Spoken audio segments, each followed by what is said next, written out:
Cara presidente, senadora Vanessa, eu ia precisamente, com a informação de Vossa Excelência, também me render nessa homenagem justa a essa capital, que é também um dos pontos de maior atração do interesse dos turistas, especialmente estrangeiros e brasileiros.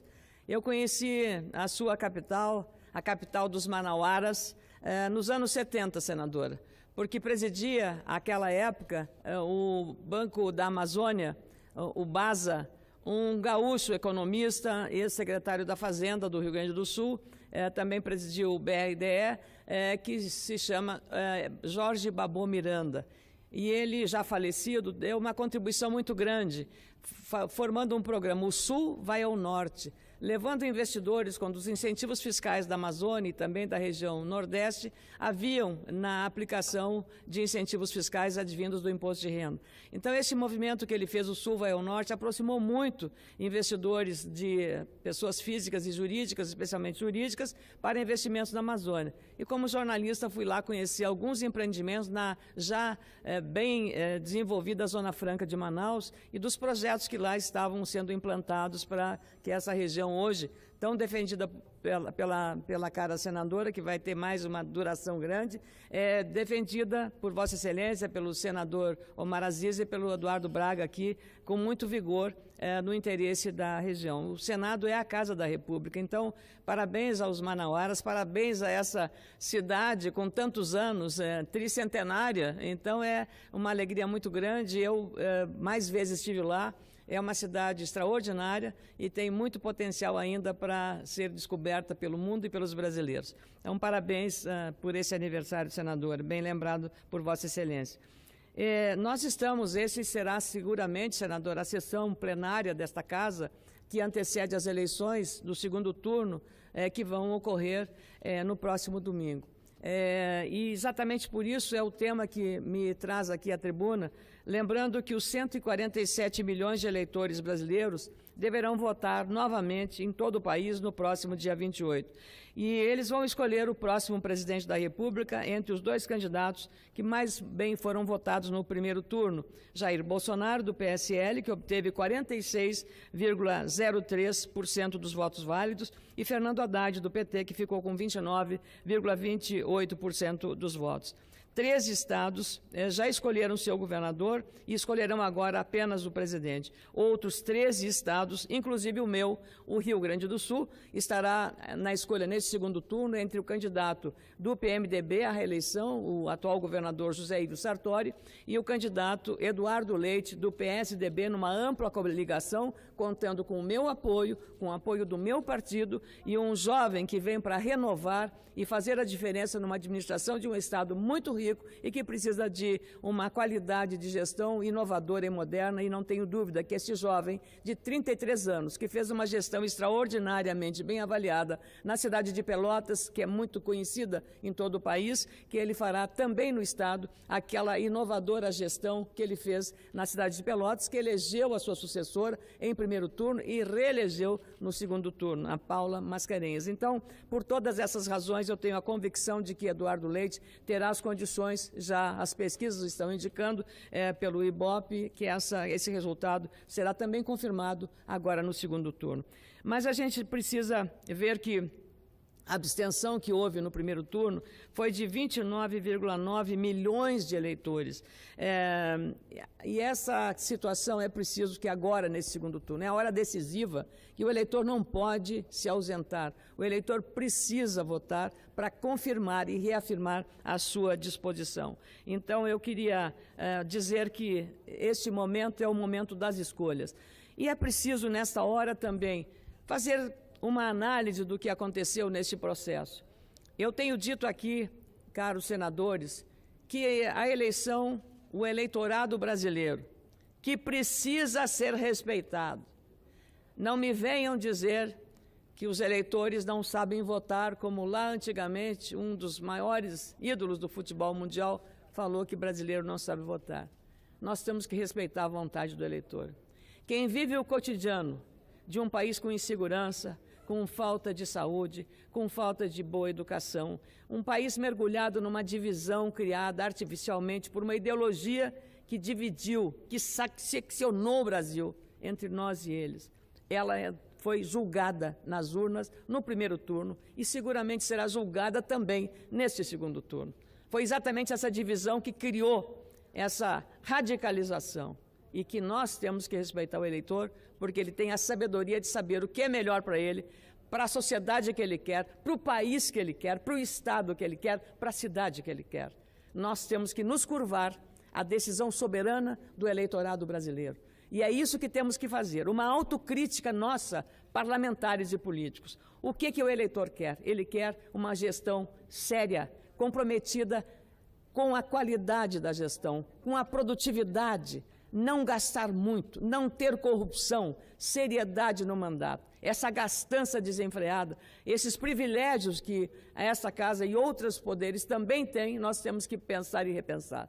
E eu falo isso com a autoridade de uma senadora que, neste primeiro mandato, que está encerrando agora, em janeiro, desde que assumiu, está usando apenas 30% do que eu tenho direito para gastar, produzindo muito, economizando 70%, não recebendo auxílio moradia e economizando muito para produzir mais e melhor. Tem uma equipe pequena, mas exemplar na conduta, no comprometimento, na satisfação de todos que acorrem ao meu gabinete. Não há discriminação partidária. Prefeitos de todos os partidos. A última grande demanda ao meu gabinete, que me envolvi pessoalmente, foi para atender a cidade de Rio Grande, o maior porto marítimo, o terceiro maior do país e o maior do nosso estado do Rio Grande do Sul. Porto de Rio Grande, a cidade de Rio Grande, uma cidade histórica do nosso estado, para atender uma demanda de interesse da população. O prefeito Lindmeier, do PT, Partido dos Trabalhadores, meu adversário político, mas jamais poderia esta senadora ser adversária da população, porque o interesse maior é da população e a ela que eu atendi com o prefeito. Fomos ao Ministério da Saúde para resolver um problema da Santa Casa de Rio Grande. O problema foi solucionado e aqui eu rendo também uma homenagem ao ministro da Saúde, ministro Gilberto Ock, que empenhou toda a sua equipe, toda a equipe extraordinária do Ministério da Saúde na efetividade da solução do problema da Santa Casa de Rio Grande.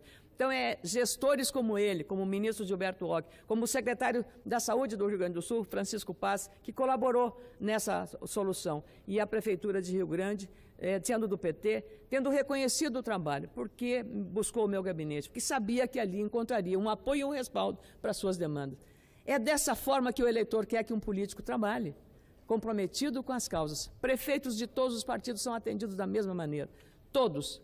E eu queria dizer que isso me consola, porque cumpri com o meu dever. Combati o bom combate, e é isso que nós temos que entender. E que os eleitores disseram nessa eleição, basta desse sistema que apodreceu. É preciso modificá-lo, é preciso que as lideranças político-partidárias entendam essas necessidades de uma nova forma de fazer política, com maior economia, com mais comprometimento e com o basta à corrupção. Temos que acabar com essa relação promíscua entre o setor público e o setor privado. O setor privado é importante e a relação que tiveram com o meu gabinete sempre foi de altivez, de soberania e de independência. Nunca de tomar lá da cá, nunca de tomar lá da cá. E os eleitores nessa eleição, o que buscaram? O candidato, toda a pesquisa que você fazia, qual é a maior qualidade que um candidato tem que ter? Honestidade.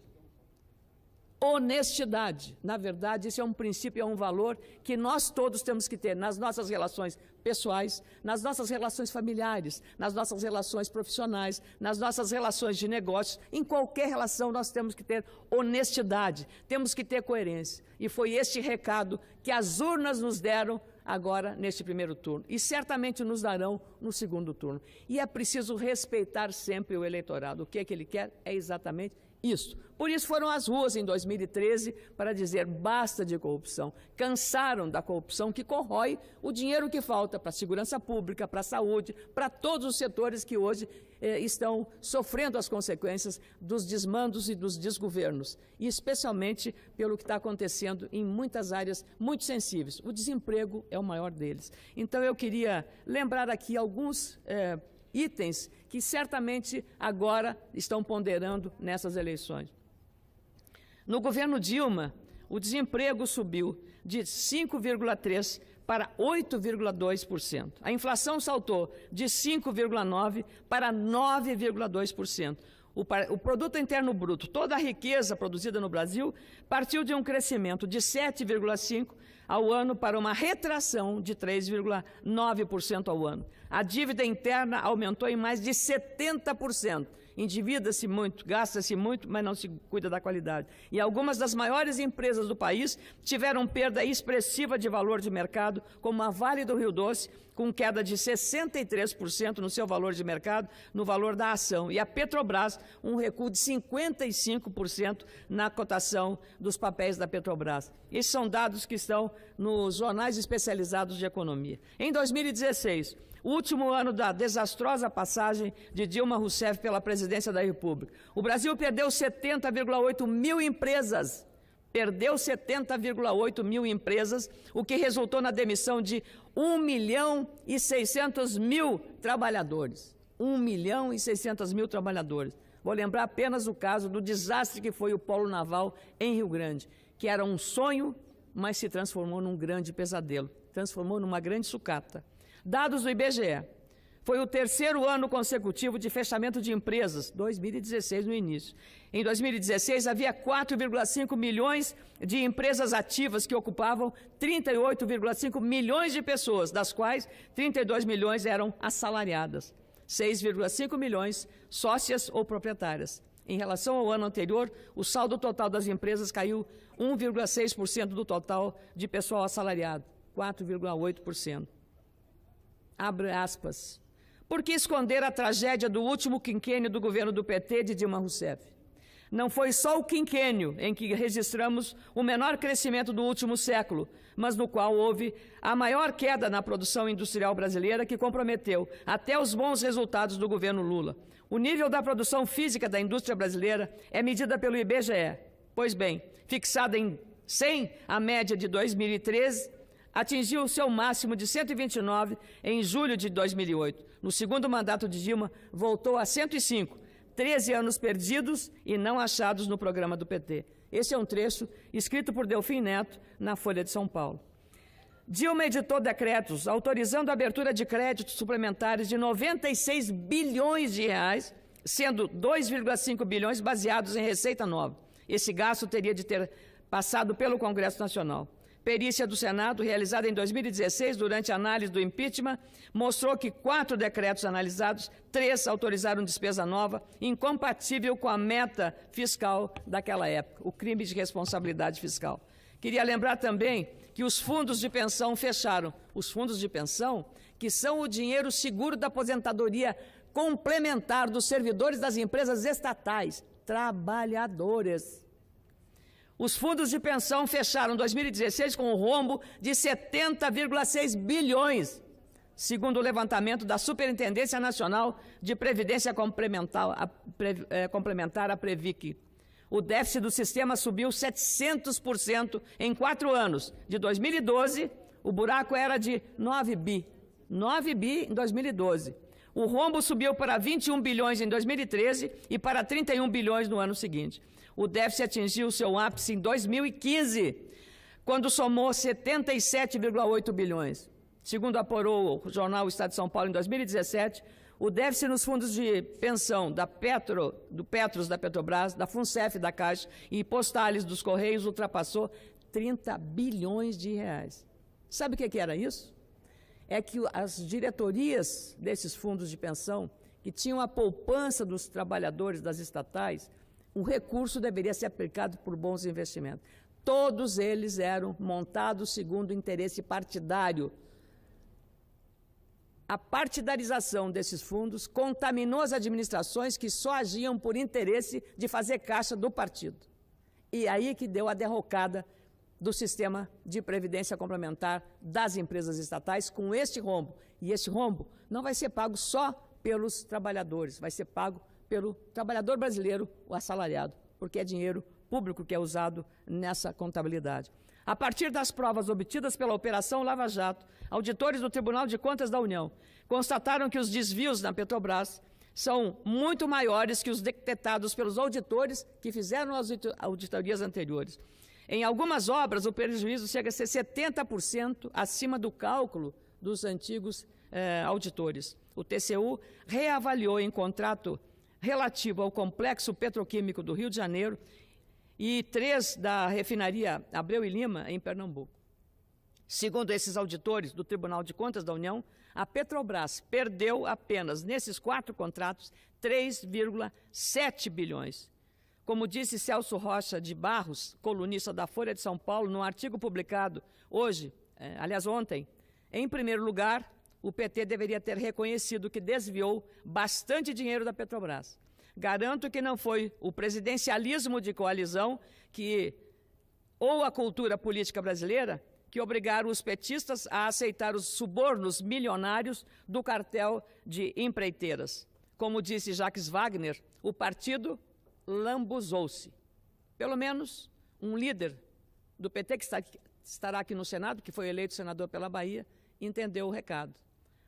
O partido lambuzou-se, ou seja, deixou-se contaminar na corrupção. Então, queria também lembrar que ontem, aliás, ao participar de um comício com aliados de artistas na Lapa, no centro do Rio de Janeiro, na noite de terça-feira, foi ontem, o evento foi marcado por críticas de um rapper muito conhecido, Mano Brown, e ele fez as críticas ao partido. Talvez, assim como, talvez discretamente tenha feito Jacques Wagner. Brown fez um discurso crítico ao PT, insinuando que o partido não entendeu a população e pode ter que pagar muito caro pelo que chamou de erro de comunicação. A comunicação é a alma, disse o artista. Se não está conseguindo falar a língua do povo, vai perder mesmo. Lembram do que disse Cid Gomes, lá no Ceará, lá em Fortaleza? Falar bem do PT para a torcida do PT é fácil. Tem uma multidão que não está aqui e que deveria ser conquistada, disse Brown. Se nós somos o Partido dos Trabalhadores, o Partido do Povo tem que entender o que o povo quer. Se nós somos o Partido dos Trabalhadores, o Partido do Povo tem que entender o que o povo quer. Se não sabe, volta para a base e procura saber, disse ele em outro momento. Talvez se essa visão crítica tivesse sido respeitada, estivéssemos vivendo um outro momento. E aí, para terminar, eu queria reafirmar aqui a minha confiança de que o resultado dessas eleições será marcado exatamente pela soberania da decisão do povo brasileiro. E não venham estrangeiros ou brasileiros criticar qualquer falta de lisura neste pleito. Muita gente andou atacando o excessivo uso de fake news. Só que as fake news, as redes sociais, foram o grande instrumento nessas eleições. A principal arma, porque quem não tinha recurso se valeu da rede social para se comunicar. Muita gente chegou aqui sem ter gasto muito para se eleger senador. Mas teve gente que não se elegeu e gastou uma montanha de dinheiro porque não conseguiu falar com o povo. Porque enganou o povo e mentiu ao povo. E o povo soube entender a mensagem, conseguiu entender o que era fake news, notícia falsa, da notícia verdadeira. E elas estão acontecendo até a última hora dessa eleição. Mas o eleitor é sábio, muito mais do que quem está nesta casa. O povo sabe o que quer e essa eleição vai marcar esse divisor de águas. As redes sociais tiveram essa grande força. E eu quero aqui aproveitar, no término dessa minha manifestação, agradecer aos milhares de seguidores que eu tenho no Facebook, no Instagram, no Twitter, inclusive as mensagens, centenas delas, todos os dias, pelo meu e-mail oficial do Senado, fazendo reafirmações de confiança e lamentando que eu não estarei aqui em 2019. Mas eu tenho que respeitar a decisão dos eleitores e, com essa atitude respeitosa, continuarei combatendo o bom combate. E como disse Eduardo Campos, antes do trágico acidente que levou sua vida, não vamos desistir do Brasil. Não vou desistir do Brasil. E essa mensagem é para todos nós. Vamos todos continuar fazendo um Brasil que se entenda mais, que se entenda melhor.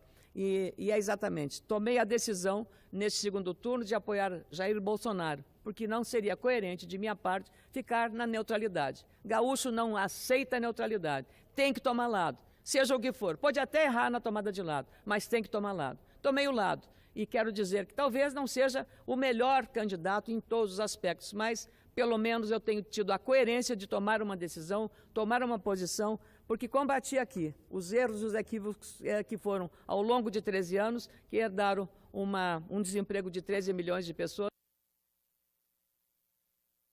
senadora, um minuto só, com essa forma de desgoverno. E eu espero que reencontre nas urnas no dia 28 de outubro, agora nesse segundo turno. Que se encontre e que a paz e a serenidade, a tranquilidade retorne a esse país tão rico e a população tem tanta esperança que ela volte de novo. A esperança de dias melhores, com mais oportunidades para todos, com mais justiça social, mais inclusão social.